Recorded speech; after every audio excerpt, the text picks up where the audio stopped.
Serial killers, real or otherwise, have always been a fascination of those more interested in the macabre. And among the most popular of fictional serial killers is the cannibal known as Hannibal Lecter. But while Hannibal is an endlessly interesting character, he stands as an outside influence on the story of another serial killer, the case of Buffalo Bill. James Gumb, otherwise known as Buffalo Bill, was a serial killer that tormented the East Coast.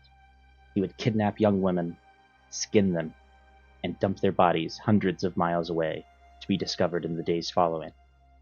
Buffalo Bill's killings were horrific, but his reign of terror was brought to an end after he kidnapped a senator's daughter and was eventually found.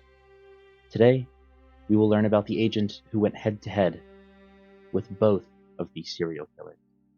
A student who was cast in a role that should have been way out of her depth, and the young woman who stopped Buffalo Bill. Hello, my name is Cole, and I started this podcast for a school assignment with the goal of learning more about podcast and content creation, social media growth, and audience analytics. For the last few years, I've listened to videos based around my hobbies and interests while trying to fall asleep or relax, and this inspired me to make this podcast, where I look to analyze a character from various books, movies, and games that I enjoy, with the focus being entirely on the character themselves rather than the overall story. So today we will examine this character's choices, their personality, and their behaviors, all so I can help you relax.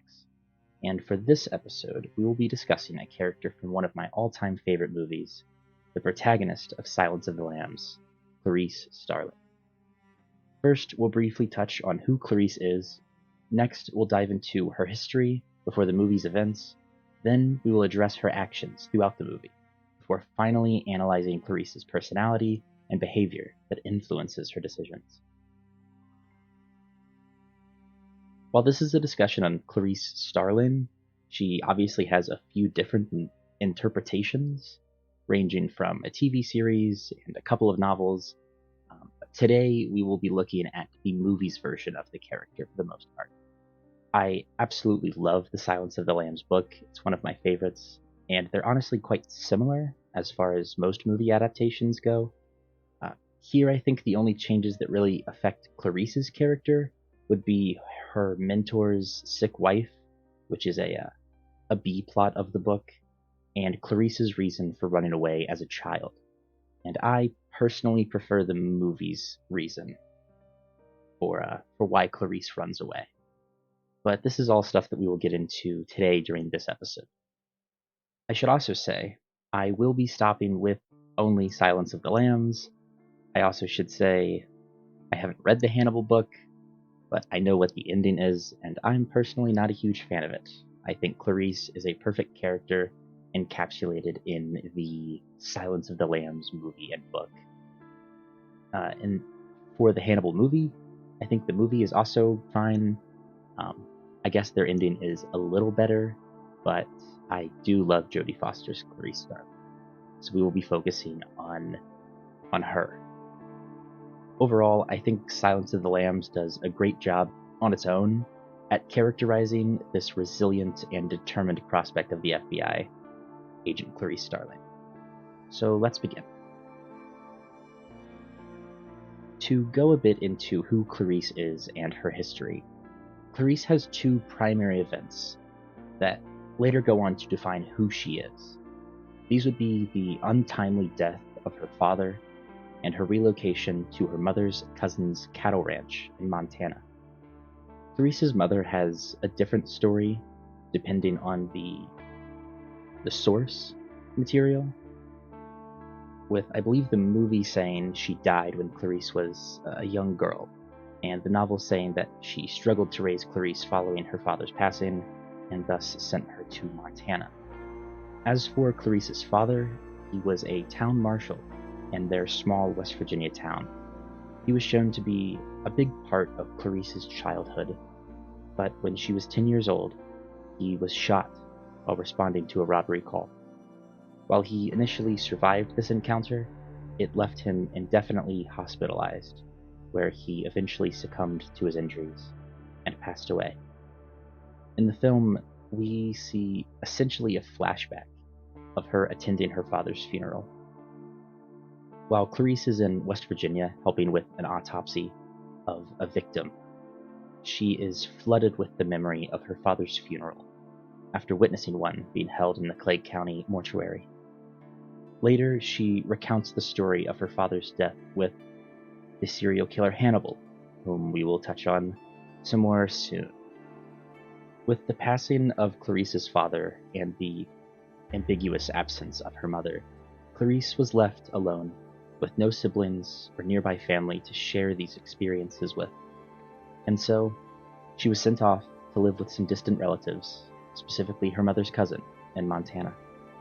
We don't know much of Clarice's new family home and its occupants, but we do know that they own a sheep and cattle ranch in Montana. To begin the climax of the movie, Clarice tells the story of when she was living there. She was woken by a sudden screaming in the middle of the night, like a child's voice, she described it. She crept to the barn and discovered what would happen to the lambs on the farm. They would be slaughtered.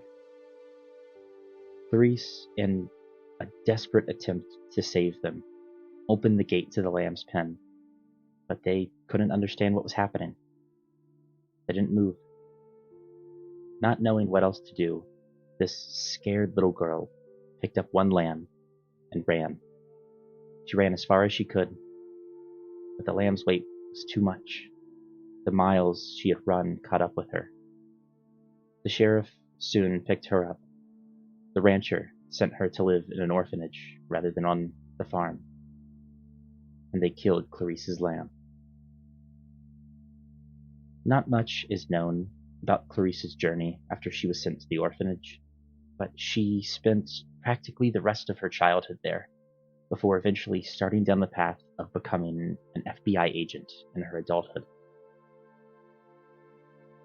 As for Clarice's present, that can also be broken up into two halves, specifically her meetings with the psychiatrist and well-known serial killer Hannibal Lecter, along with her attempts to catch the serial killer known as Buffalo Bill.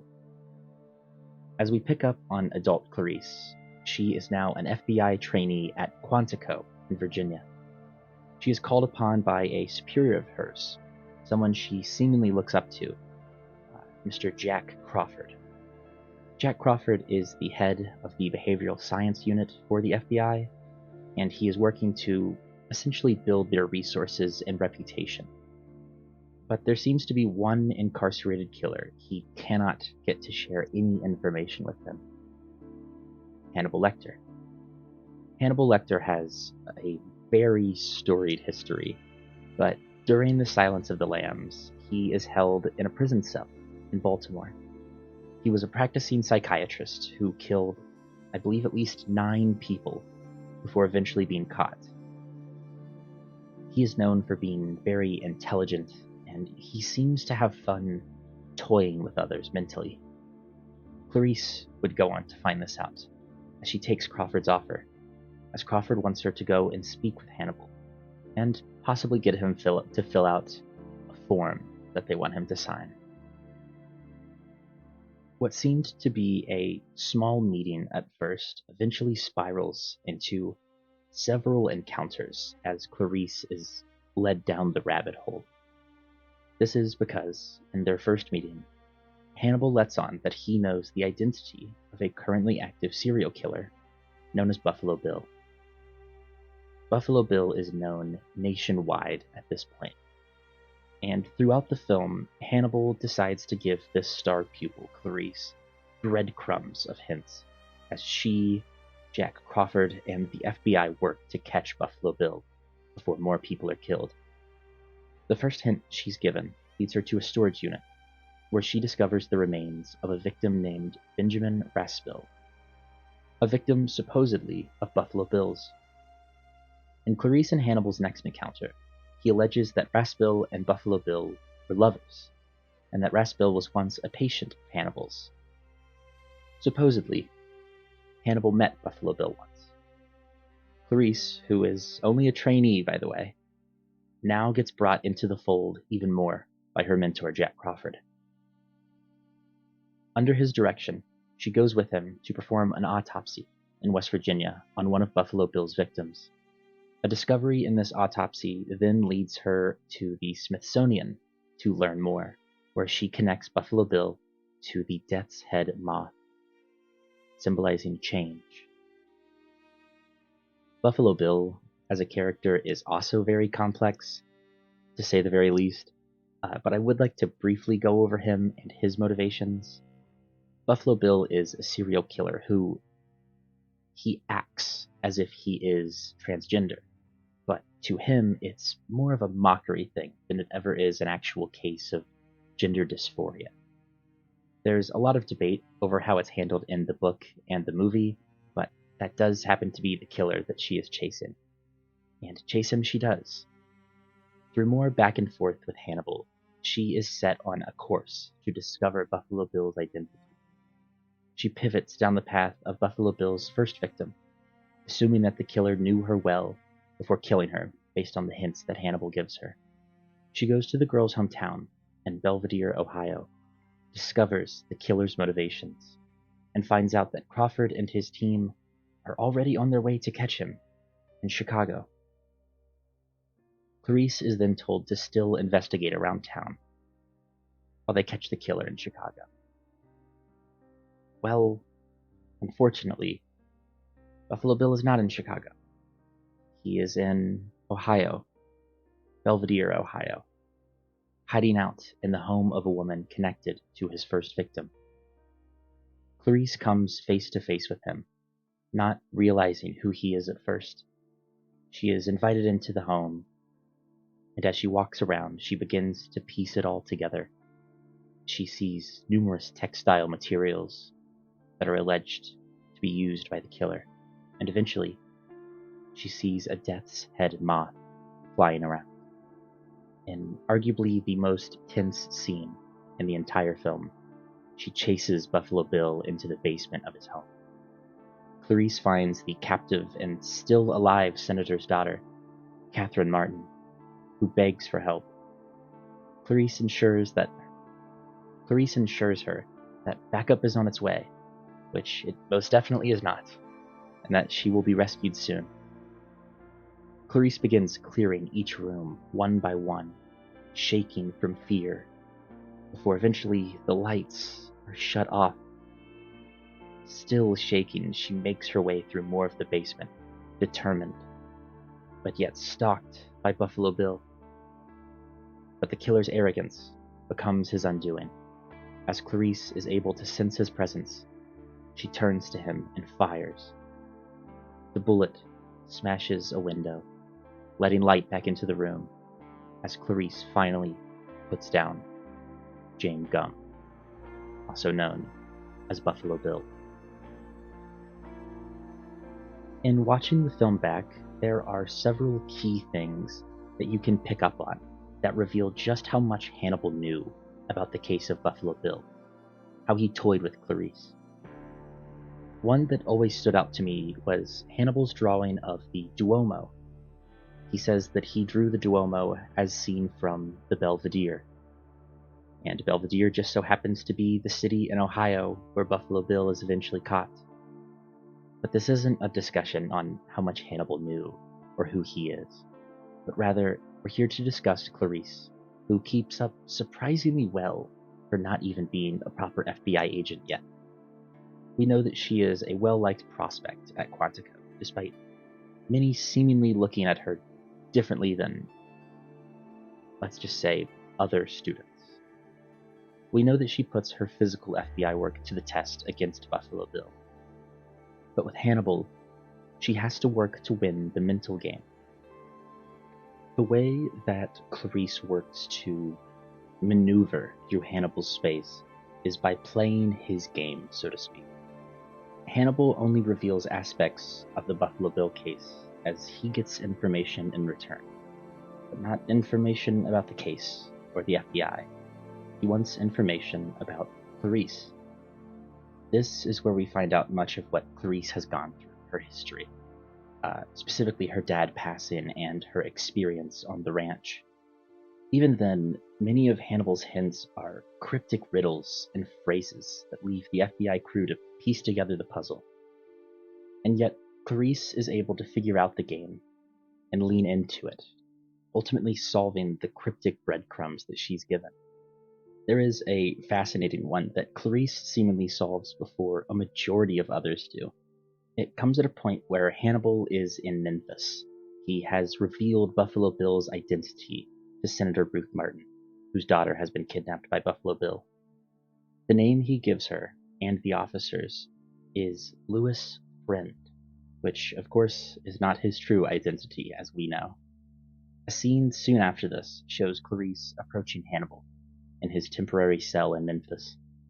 She tells him that his anagrams are showing, and that Louis Friend is just an anagram of iron sulfide, which she says is also known as fool's gold. And surely it is one of many reasons she is able to get more information from Hannibal, as not only does she impress him by solving his mystery, but she keeps up with him in this game of cat and mouse. To work towards analyzing Clarice, I think the foremost aspect of Clarice's personality is that she is deeply empathetic, as shown from her childhood memory of trying to save the lamb. Not only that, but the story of the lamb is mirrored in modern day, where Clarice desperately works to rescue Catherine Martin. She wants to succeed, and where she believes she failed in saving her lamb. Clarice is shown to be resilient and determined. She quite literally gets thrown off the case and still decides to push through. She ran for miles as a 10-year-old girl trying to rescue her lamb, and again she is back in the thick of it, trying to save another innocent life. She is directly in combat with the killer to save Catherine Martin. Clarice is also highly perceptive and intelligent. I believe this is shown not only from her back-and-forth conversations with the psychiatrist Hannibal Lecter, but also her assessment of the situations she finds herself in. The film makes it very clear that Clarice is a small person in this world. She is treated differently simply because she is a woman. This is shown through different ways of framing, casting male actors that tower over Jodie Foster, and constantly having the camera serve as Clarice's point of view as men literally look down to her. There's endless ways they show this, but Clarice isn't unaware of this, and she typically addresses it. One moment that I think of is where she directly shuts down Dr. Chilton's attempts at flirting by highlighting the urgency of her meeting with Hannibal, who Dr. Chilton looks over. From this, she is also shown to be quite forthright and direct, especially with those she recognizes can take it. Men like Chilton cannot take things directly, so she words things in a way to comfort him. But people like Jack Crawford and Hannibal can. Specifically, Jack Crawford does something when they go to West Virginia that, in a way, shuts down Clarice. Later, she confronts him about this, saying that small area police officers look up to people like Crawford, and that his actions matter. With Hannibal, she is direct with him numerous times throughout their several conversations, but I tend to think of the time that Hannibal questions why all these other serial killers keep trophies, but he didn't. Clarice is very direct in telling him that it's because he cannibalized his. He didn't need to keep trophies of them. This is yet another way that she chisels away at Hannibal and the mind games that he wishes to play. It's clear that a large part of Clarice's personality is that she is traumatized from her past, because, of course, she is. But she still strives to be composed in the face of many dangerous individuals. She holds her own with Hannibal in conversation and mental games. She knows she doesn't need to worry about her safety after Hannibal escapes in Memphis. And she's calm and rational, more than most, when she faces down Buffalo Bill.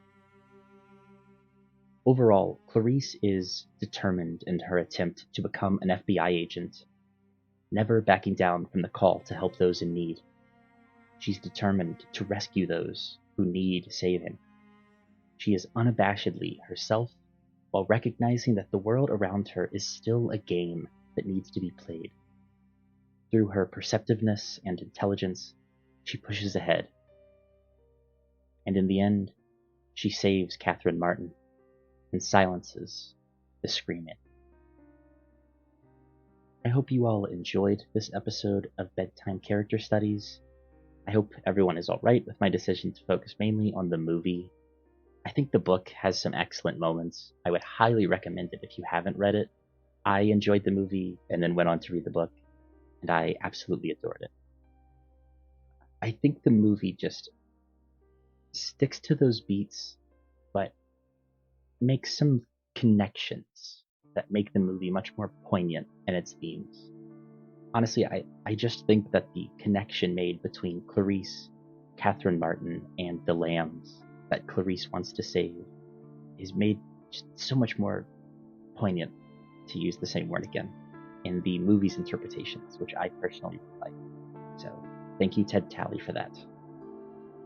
Hopefully, listening to this episode, you were able to relax or fall asleep, and if not, well, I wish you luck in solving this case. Hopefully soon, you can be sleeping peacefully in the silence of the lambs.